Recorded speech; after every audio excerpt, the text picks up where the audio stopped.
से नाम जो कि खरीदारी में रहे। Mid cap flat to positive रहा, small cap flat to positive रहा। निफ्टी बैंक में 1/4% की बढ़त थी। हालांकि पीएसयू बैंकिंग बास्केट आज नेगेटिव साइड पर था, लेकिन बैंक्स में अदरवाइज बैंक थी। ऑटो में 3/4% के आसपास की बढ़त देखने को मिली। स्टॉक स्पेसिफिक मार्केट आज ज़्यादा कामकाज कर रहा था, तो उस हिसाब से आप देखेंगे जैसे आरती ड्रग्स में तेज़ी देखने को मिल रही थी, या सेलेक्टिव स्टॉक्स में इनफैक्ट वरुण बेवरेजेस अच्छी तेज़ी थी, नया ऑल टाइम हाई हिट किया इसने। 1 लाख करोड़ की मार्केट कैप पार होते हुए दिखाई पड़ी। नंबर से पहले एशियन पेंट्स में आज बाइंग थी, फ्लैट टू पॉजिटिव था। टीसीएस एंड आईटी में खरीदारी आई थी लोअर लेवल से, वहाँ पर भी मूव देखने को मिला। तो स्टॉक स्पेसिफिक सेलेक्टिव स्टॉक्स जो कि तेज़ी में थे। नंबर्स जो बड़े अवेटेड हैं उसमें एल&टी और डॉक्टर रेड्डीज़, इन दोनों के नंबर्स अभी आए नहीं हैं, उनका वेट हो रहा है। उसके अलावा जो नंबर्स आने हैं उसमें आयशर मोटर्स हैं, एशियन पेंट्स है, जिनको आप देखेंगे। पीडीलाइट इनफैक्ट नंबर्स के बाद या कॉल के बाद आज चलता हुआ दिखाई पड़ा। वो पेंट कारोबार में एक्सपेंशन के लिए और एक बड़ा ट्रिगर बन गया, इसके दम पर चलता हुआ दिखाई पड़ा।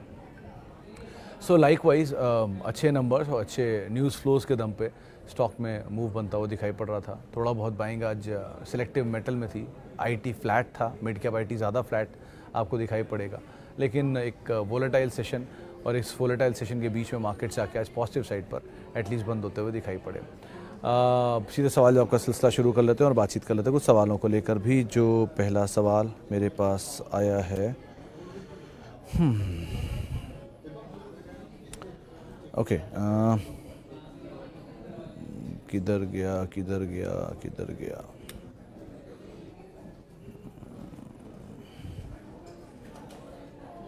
सबसे पहला सवाल, टीसीएस में क्या करें? सर एटलीस्ट आप के पास है तो आप बने रहें, ऑब्वियस सी बात है। ज़्यादा बेटर तो यही है कि आप बने रहें, क्योंकि मेजर सेल ऑफ तो देखा ही जा चुका है। 2890 के आसपास के लोस थे, 2980 के आसपास के लोस थे, और मार्केट एटलीस्ट उसको होल्ड, उसके बाद से तो वो लेवल नहीं दिख रहे। और 3200-3800 के रेंज में भी ये कामकाज कर रहा है। तो एक क्वार्टर के नंबर्स डन है, नंबर्स लास्ट क्वार्टर के ठीक थे, और क्वालिटी कंपनी एटलीस्ट इस दाम पर। सो अमंग ऑल तो ये बेटर साइड पे आप एटलीस्ट मान के चलोगे। सो इन केस आपके पास है तो आप बने रहो। 65 रुपये के आसपास का डिविडेंड भी लास्ट क्वार्टर में कंपनी ने पोस्ट किया था। तो अच्छे नंबर्स, अच्छी कमेंट्री, और वैल्यू भी ठीक। 24 से 25 के मल्टीपल पे या 27 के मल्टीपल पे शायद फॉरवर्ड साइड पे कामकाज कर रहा है। तो ठीक कंपनी है। इन केस अगर आप लॉन्ग जाना भी चाह रहे हो तो ऑब्वियसली बात है, क्वालिटी एट एनी प्राइस वाला सिचुएशन है, तो आप देख सकते हो उस लिहाज से भी। पतंजलि एफपीओ दिसंबर में आने वाला था, आया नहीं क्यों, और अब कब तक आएगा? शिवम सर, इसका कोई डिटेल नहीं है, लेकिन जो आना चाहिए था वो नहीं आया, जिसकी वजह से उनकी जो होल्डिंग थी वो प्लेज हुई है, फ्रीज़ की है, जो आप आर्टिकल्स में तलाश भी सकते हैं कि इनकी करीब 75% से ऊपर की होल्डिंग थी, और एक स्टिपुलेटेड टाइम के अंदर इनको अपनी होल्डिंग को ऑफलोड करना था। वो होल्डिंग ऑफलोड हुई नहीं, जिसकी वजह से यानी कि एफपीओ ला के अपनी होल्डिंग को कम करना था। तो होल्डिंग ऑफलोड नहीं हुई तो पहले लगती है पेनल्टी, जो करीब 10 से 12 हज़ार रुपये डेली के हिसाब से पेनल्टी लगती है शायद। उसके बाद अगर पेनल्टी के नॉर्म्स कोई पूरा नहीं किया था तो उसको फ्रीज़ कर लिया था, जो फ्रीज़ हो गई। तो अब कब आएगी पता नहीं। रोड शोज़ होंगे या इस कॉल में जो इस क्वालिटी इस बार के नंबर उसमें कोई ना कोई एनालिस्ट सवाल पूछेगा ज़रूरी है, तो उसके बाद ज़्यादा क्लियर होगी सिचुएशन की कब, क्योंकि पिछले क्वार्टर के नंबर्स और इस क्वार्टर के नंबर्स के बीच में ये बड़ा डेवलपमेंट हुआ है। तो ये नंबर्स के साथ इसके ऊपर सवाल आने चाहिए। लेट्स सी क्या बोलती है मैनेजमेंट उस नंबर्स के ऊपर या इस सवाल के ऊपर, ये कैसे अपनी होल्डिंग को ऑफलोड करेंगे, क्या रोड शोज़ है, क्या सिचुएशन है, ये कुछ चीज़ें तो हैं। दो टेक्निकली 860 एक क्रूशियल लेवल है जो नहीं तोड़ता आमतौर पे, तो 850 860 का स्टॉप लेके आप बने रहो अगर आपके पास है तो। हमेशा वही इस लेवल से घूमता है स्टॉक, तो टेक्निकली उस लेवल को आप ध्यान रखना और क्वार्टर के नंबर्स पे नज़र रखना अपनी। I have Tata Communication with average price of 1270. I want to accumulate this as much as I can. So till what price can I add this?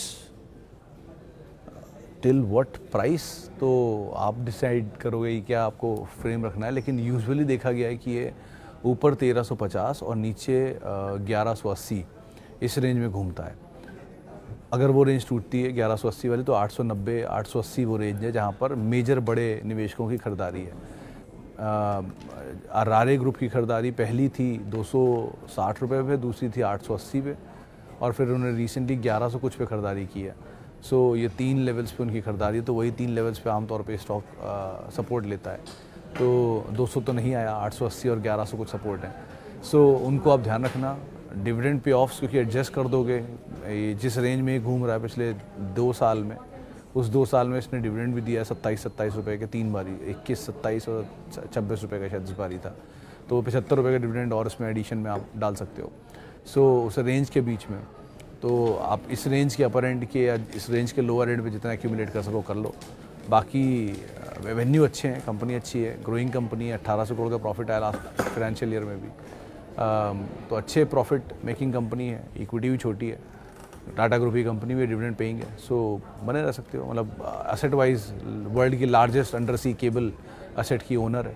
So otherwise इसमें कोई दिक्कत नहीं है। तो अगर आप एक्यूमुलेट करना चाहते हो तो ये रेंज एक बार को इसके लिए ज़्यादा प्ले करेगी।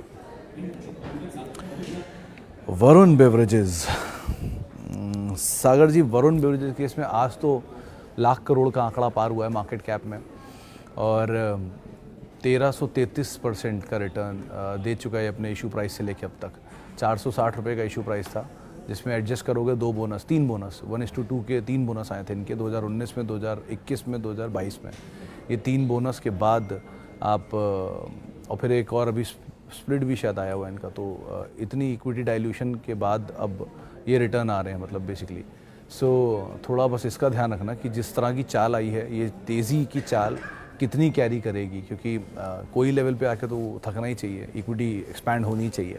मतलब प्रॉफिटेबिलिटी भी अच्छी है, एग्री, बट प्रॉफिटेबिलिटी के साथ साथ शेयर की चाल भी कोई चीज़ होती है और वो बहुत तेज़ है। 1400% 2016 का IPO है, अभी 2023 है, तो करीब करीब 7 साल में इस तरह का रिटर्न आया एक्सॉर्बिटेंट, और 16 के भी एंड में आया था, तो करीब करीब 6-6.5 साल में इस तरह का एक्सॉर्बिटेंट रिटर्न आया 14 गुना का।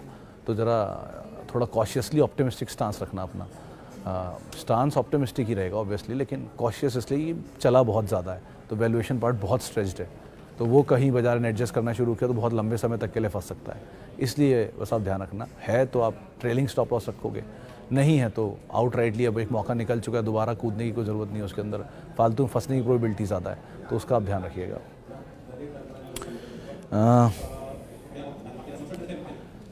पाकिस्तान में मार्शल लॉ लगा तो कोई असर होगा मार्केट पर? पता नहीं सर, एशिया की वन ऑफ द इकोनॉमी में तो इफेक्ट आएगा, लेकिन ऐसा कुछ अनोखा तो हो नहीं रहा जो वहाँ पर आपको नहीं पता हो। ऑलमोस्ट सारी चीज़ें वही हो रही हैं जो होती आई हैं वहाँ पर।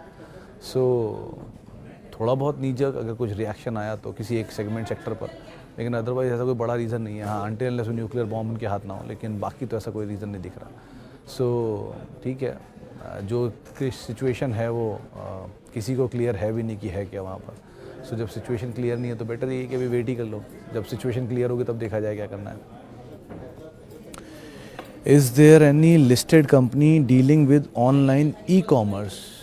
ई-कॉमर्स एज इन आप ऑनलाइन डिजिटल प्लेटफॉर्म ट्रेंड है, इनका अपना ई-कॉमर्स यानी कि कपड़े का कामकाज है। रिलायंस है अगेन लार्जेस्ट प्लेयर्स में से एक है, ये भी रिटेल के एजियो के ज़रिए, और आदित्य बिरला का भी ऑनलाइन पोर्टल है, इवन नायका भी उसमें है ऑनलाइन में। लेकिन आप ढूंढ के आ रहे हो उस पर डिपेंड करता है कि आप डिजिटल ढूंढ रहे हो, टेक्सटाइल ढूंढ रहे हो, फैशन ढूंढ रहे हो, ई-कॉमर्स फ्लिपकार्ट टाइप में तो ये सारी वेबसाइट आती हैं।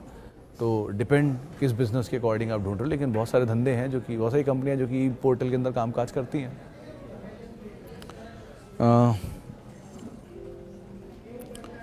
ओके, और now can I add ABFRL और Tata power, Adani Wilmer, latent view, Indian bank? Sir Contra call अगर आप लोगे तो ABFRL हो सकती है एक बार को लेने लायक, क्योंकि ABFRL ऑलरेडी बहुत करेक्टेड है। कल वो जो शीट मैंने ट्वीट किया था उसमें ABFRL का नाम था, लेकिन मैंने डिलीट कर दिया कि वैल्यूएशन महंगा था उसका। लेकिन ABFRL is a good company जहाँ पर साल के लोज के आसपास मिल रही है और नया एक्विजिशन के लिए काम करेगा गोइंग फॉरवर्ड। अच्छे ग्रुप की कंपनी है तो ऐड किया जा सकता है। आजकल आउट ऑफ फैशन हो गई है, लेकिन थोड़ा कॉन्ट्रा कॉल है रिस्की ट्रेडर्स के लिए। रही बात अदानी विल्मर, अगेन एक रिस्की बेट हो सकता है against Contra call considering the situation अभी की। लेटेंट के केस में बहुत मासिव सेल ऑफ है तो थोड़ा अवॉइड कर सकते हैं। एक अपार इंडस्ट्री को मैं देख रहा था, वो कंपनी अच्छी है, नंबर्स अच्छे हैं, बहुत अच्छे नंबर हैं और बहुत चला भी है स्टॉक। 600 रुपये का शेयर, 700 रुपये का, वो चल के 3200 पहुँच गया। आज 3200 का शेयर टूट के वो कल 2400 हिट किया था उसने। लेकिन अगर किसी का व्यू बड़ा है, होराइजन बड़ा है और कोई अच्छी मिड कैप ढूंढ रहा है तो ये कंपनी हो सकती है। इसके नंबर सो फार अच्छे हैं, प्रमोटर बाइंग कर रहे हैं, 700 रुपये प्रमोटर ने बाइंग की है, और जहाँ पे प्रमोटर की बाइंग है वहाँ से लेके अब तक स्टॉक बहुत ज़बरदस्त चला है। तो कहीं नीचे मिल जाए तो 2100-2200 रुपये is a good zone to accumulate. तो आप देख सकते हो, एक अच्छी गुजरात बेस्ड कंपनी है और वैल्यूएशन इतने महंगे नहीं है डिस्पाइट इतना चला है। तो अभी भी 24-25 के मल्टीपल पे ये शेयर काम काज कर रहा है, तो बेटर साइड पर आप उसको भी देख सकते हो। लेकिन मतलब पिक एंड चूज़ करने का समय है बाज़ार में इस समय। ऐसा मत करिए कि जो नीचे मिल रहा है साल के भर लिया, लेकिन कुछ अच्छे अच्छे नाम जो साल के नीचे स्लरों में मिल रहे हैं उनको आप ज़रूर ऐड कर सकते हो। Okay, what is good P for Apollo tyre? Agarwal साहब, Apollo tyre is very costly stock comparatively. सस्ते में तो आप ढूंढोगे तो गुडियर आएगा आपके सामने, बालकृष्ण आएगा आपके सामने, C8 आएगा आपके सामने, और इवन MRF फिर भी बेटर है। अपोलो थोड़ा महंगा साइड पर है, बहुत ज़्यादा महंगा साइड पर, क्योंकि इसमें एडजस्टमेंट बहुत हुए हैं स्प्लिट बोनस के। पुरानी हिस्ट्री, आज की नहीं, 90s में बहुत एक्टिव स्टॉक होता था ये। तो बेटर ये कि आप फिर भी और अच्छे विकल्प ढूंढ सकते हो, और इसमें कुछ ब्लॉक की बातचीत भी है अपोलो में, ये शायद कोई ब्लॉक डील आ सकती है डिस्काउंट पे। तो ज़रा थोड़ा ध्यान संभल कर आप इसमें काम करना, अगर आप नियर टर्म ट्रेड के हिसाब से देख रहे हो तो। लेकिन टायर में ज़्यादा अच्छे अच्छे नाम आपको मिल रहे हैं मार्केट में, beat Balkrishna, beat Goodyear. In fact 1200 रुपये आ गया, लेकिन अभी भी 7-8% की डिविडेंड यील्ड है और मल्टीनेशनल कंपनी है, तो उसको भी आप देख सकते हो। अदरवाइज़ MRF तो चलिए महंगे टिकट का हो गया, लेकिन C8 के नंबर अच्छे हैं। आज मैनेजमेंट हमारे साथ मौजूद भी थी, उन्होंने बात मेंशन भी किया कि OEM की अच्छी डिमांड आई है, एक्सपोर्ट के नंबर बहुत अच्छे हैं, डेट उन्होंने रिड्यूस किया है, डिस्पाइट कंपनी ने केपेक्स किया है 250 करोड़ रुपये के आसपास का, लेकिन फिर भी अपने डेट को रिड्यूस किया उन्होंने। तो उनका ये मानना है कि जो कैश फ्लोज हैं वो इतने स्ट्रॉन्ग है कि वो डेट को भी सर्विस कर पा रहे हैं, और साथ साथ जो केपेक्स है उसको भी 250 करोड़ का केपेक्स प्लान था उसको भी एग्जीक्यूट किया उन्होंने। सो अच्छे नंबर वहाँ पर आए हैं, तो उनको भी आप देख सकते हो। तो ये 2-3 नाम ज़्यादा बेटर हैं कंपेरेटिवली अपोलो के, जहाँ पर थोड़ा वैल्यूएशन महंगा है। बालाजी अमाइन, पुनीत जी, हाँ कल मैं इसको भी देखा था, इसके भी नंबर्स अच्छे हैं बालाजी अमाइन के। 22 का मल्टीपल था स्टॉक का, जहाँ तक मुझे याद आ रहा है, और करेक्ट भी काफ़ी हुआ है हायर लेवल से, नीचे से शायद 12-18% रिकवर हुआ है साल के निचले स्तरों से। और कंसिस्टेंटली कुछ कंपनियाँ जिनके प्रॉफिट या रेवेन्यूज़ या दोनों में बढ़त आ रही है, उसमें इसका नाम आता है। तो बालाजी अमाइन के नंबर्स भी अच्छे हैं ईयर ऑन ईयर बेसिस पर, और क्वालिटी भी है, रेवेन्यूज़ भी अच्छे हैं, प्रॉफिटेबिलिटी भी इम्प्रूव्ड है, और प्लस वैल्यूएशन वाइज भी 22 के मल्टीपल पे, यानी कि वर्स्ट केस में अगर ये 18% का रिकवरी को हटा भी दो तो आपको ये कहीं 17 से 19% के 17 से 19 के मल्टीपल में मिलना चाहिए एवरेज। तो ठीक है, अगर आपको नीचे मिल जाए तो कोई बुराई नहीं है, और यहाँ पर भी अगर आप ले लो तो भी इसमें कोई खास दिक्कत नहीं होनी चाहिए। एवरेज मल्टीपल तो एटलीस्ट यही बोलता है, तो अकॉर्डिंगली आप यहाँ पे कॉल लो। ABFRL और वेदांत में, सर वेदांत का ज़्यादा बेटर पिक्चर आपको दिखेगा। साइज़ वाइज तो ABFRL ज़्यादा बड़ा है ऑब्वियसली, क्योंकि वो ना केवल एक सेगमेंट में है बल्कि मल्टीपल सेगमेंट्स के अंदर है, बड़े सारे ब्रांड्स का मास्टर फ्रेंचाइजी है इंडिया में। लेकिन वेदांत के केस में क्या है कि इक्विटी अभी नई है, बाज़ार में कुछ हुआ नहीं है ज़्यादा, बस एक ही हैंग ओवर है उसमें कि वो प्रमोटर की वैल्यू बहुत अभी भी है, 82% या 81% प्रमोटर होल्डिंग है उसमें, तो 7% की इक्विटी छूटनी बाकी है, और उसके लिए 3 साल का टाइम है।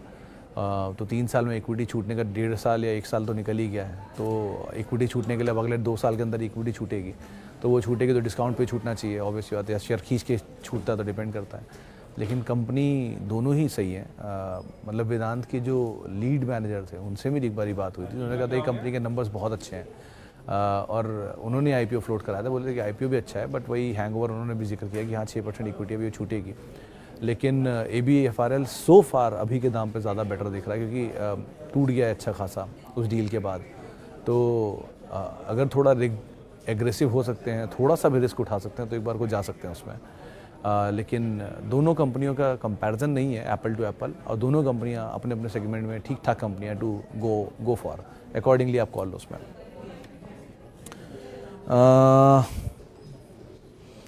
आज कोई शेयर लेना हो 20 साल के लिए तो कौन सा लेना चाहिए? नितिन जी, अगर कोई भी शेयर 20 साल के लिए या 30 साल के लिए लेना हो तो उसमें एक ही चीज़ आपको देखनी होती है कि वो 20 साल बाद रहेगा कि नहीं रहेगा। बाकी रिटर्न तो सब अपनी जगह है, वो तो बनेगा या नहीं बनेगा। होता है ना कि लॉन्ग टर्म टेस्ट मैच जब आप खेलते हो तो क्रीज पे रुके रहना इज़ इम्पॉर्टेंट।